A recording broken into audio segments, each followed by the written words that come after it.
ఇది వచ్చేసి మా హౌస్ అన్నమాట. ఇది వచ్చేసి మా అన్నోళ్ళ హౌస్ రీమోడల్ చేస్తున్నారు. ఇది కూడా వచ్చేసి మనకు రీమోడల్ చేస్తున్నారు. బాత్రూమ్ అనేది ఇక్కడ మీరు చూసుకోవచ్చు.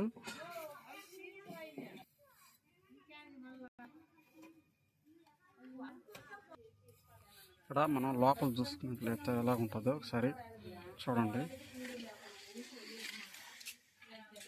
మనకు ఇక్కడ చూసుకున్నట్లయితే ఇవి వచ్చేసి ఇక్కడ మీరు చూడవచ్చు పాత గోడలే మొత్తం పైన అంతా కొట్టేసి రేకులు వేయడం జరిగింది.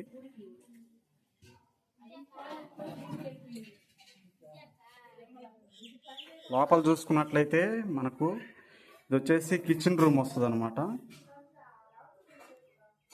కిచెన్ రూము వచ్చేసి మనకు బెడ్రూమ్ వస్తుంది.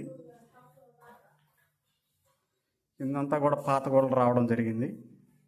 ఇక్కడ చూసుకోవచ్చు పైన అంతా మనకు కొత్త గోడ రావడం జరిగింది. మొత్తం రీమోడల్ అనమాట.